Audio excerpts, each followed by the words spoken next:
Okay, so you want to grow a successful business, but you don't have a team.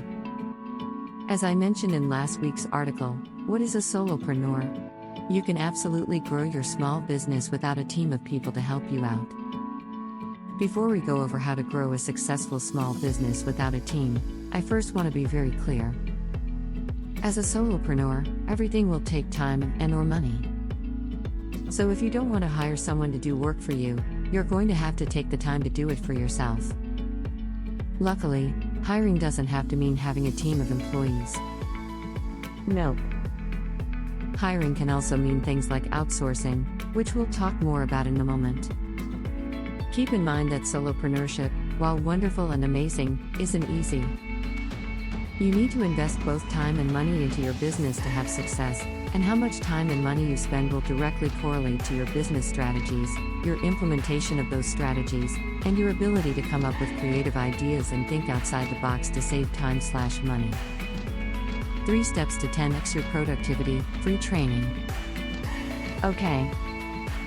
Now that that's out of the way, let's talk about how to grow your small business when you don't have any employees. 10 ideas for how to grow a successful business without a team. 1. Be super strategic. You knew this one would be at the top of my list. But it's true, the more strategic you are, the more you'll be able to grow your successful small business. Being super strategic means having a reason for everything you do in your business. It means working on actionable tasks on a regular, consistent basis that contribute to your overarching big goals. It means making productive use of your time and managing your business effectively so as to get more done in less time, without burning out. 2. Set timers for each project. This is a great little strategy I've started using just this month. I have a series of timers set on my phone and have scheduled them each several hours apart. They're labeled Project Number 1, Project Number 2, and Project Number 3. Every evening, I review my to-do list and monthly desktop calendar, and I edit each timer to include a quick note for what that project will be. So, for example, they might look something like this. 9 a.m. Project Number 1, Write plus schedule blog post. 12 p.m., Project Number 2, Create plus schedule social media posts for client A. 3 p.m., Project Number 3, Write article for client B. I set all the timers in the evening, so the next day, when they go off, I just have to glance at my phone to see what I'm scheduled to focus on next. The 3-hour time blocks are really nice because they're a solid chunk of time to get a lot done for a project. It also keeps me motivated to keep working on the project if I know I'll be switching to something else in 20 minutes. I want to make sure I get as much done as possible before moving on to the next item on my list. 3. Automate where appropriate. I love scheduling social media posts so that it does passive marketing for me. Automating some parts of my social media means I have more opportunity and flexibility to connect with people in real time on social media and engage in conversations, as well as avoid the trap of spending hours every day posting on social media. For example, I use Meet Edgar to schedule Facebook, LinkedIn, and Twitter posts. 4. Outsource the most important things. The number one thing you should hire someone to do? Your taxes. Do not hesitate to invest in an awesome accountant for your business. Just because you haven't hired a team of people, doesn't mean you can't outsource or contract out some things. For example, if you want something fancy done for your website, you might want to hire someone to do that for you. Be strategic about what you outsource. When I say, outsource the most important things, I mean that you should outsource things that will make a difference to your business, and which you do not have the knowledge/time for. This is why an accountant should always be at the top of your list. You might also want to hire a virtual assistant to help you manage social media platforms, a graphic designer to create a logo, or a video editor to polish up your YouTube videos. 5. Prioritize what matters and ignore the rest. You would not believe how many projects and ideas I have on the back burner right now. There are so many things I want to do, but as a solopreneur, I need to focus on fewer projects to maximize them. And that's okay. Every time you come up with a new project or idea that you want to work on, write it down.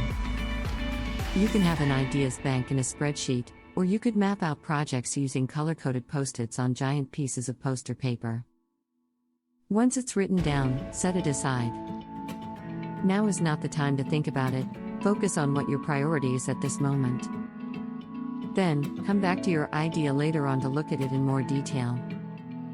Depending on how often you come up with new projects/ideas, you may want to set aside time each week, month, or quarter to review those projects and ideas and check in to see how they contribute to your overall big goals and where they fit on your priority list. PSSST. Want help identifying your big goals? I've got you. Click here to grab the free goal planning workbook. 3 steps to 10x your productivity, free training. I'll be honest, I always have new things I want to do, so I review my plans pretty often.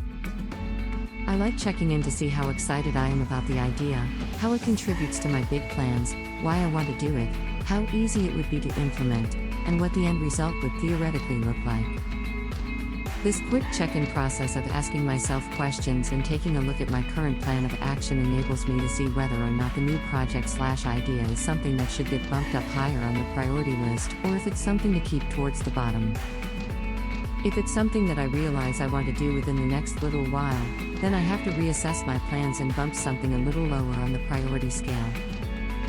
This method works super well. Solopreneurship is all about prioritizing. Successful solopreneurship is all about prioritizing @Sagan lives. Click to tweet. 6. Do a services swap. If you have business friends and you have a separate set of skills that you could each benefit from, considering swapping services. This is a great way to gain experience, collaborate, and save money. Be clear upfront about what the services swap will entail. You want to make sure you are both benefiting from the services swap. 7. Get help from friends and family. When I first got my website up and running, I hired my web designer friend to help me move my articles from one platform to the next. She was also my go-to person whenever my website was having problems and I needed help. Once she got too many other clients and had to let me go, I was getting a discounted rate. One of my besties offered to help me with my website, and he's been my web person ever since. Perhaps you know someone who is a photographer, or a graphic designer, or an editor who can help you out from time to time. Know who your people are. One thing I want to stress here, please don't abuse your relationship with people to get a bunch of free work out of them. Only ask people who you are very close to and realize that they might not be able to help you out. For example, I have about 3 people who I do work for free for, and that's my limit. Moreover, when your friend or family member is doing work pro bono for you, it probably won't be top priority for them, so it may take a little longer to get it done. But you can get help from family/friends in other ways too. During busy times with your business, communicate with your spouse/roommate/kids to let them know about the situation, and so that they will be able to take on more of the housework, for example. 8. Assess what's working and what's not working, and readjust. Prioritize taking time to step back and reflect on your business. If it's constantly go, go, go, you might not realize that there's a particular area of your business that isn't a good fit anymore, or that you need a new system for staying organized, or that you need to upgrade your email marketing system from a free platform to the awesomeness of ConvertKit. Continually checking to see what's working and what's not will enable you to stay on top of things before there's a problem. 9. Experiment with different kinds of organizational systems. Being well organized will allow you to have more opportunity to grow your business. But one person's organizational system won't necessarily be right for you. Try both digital and paper planning methods, and check in to see how they're going every couple weeks or so in case you need to try something else. 10. Be open to change, and be the instigator of that change. You can't sit around and wait for things to happen. If you feel like you aren't getting paid enough, then raise your prices. If you don't love the service you're offering to clients, launch a new service. If you feel like you and your clients aren't on the same page, then create a new ideal client profile and shift your marketing tactics. Growth in your business is dependent on you making that happen.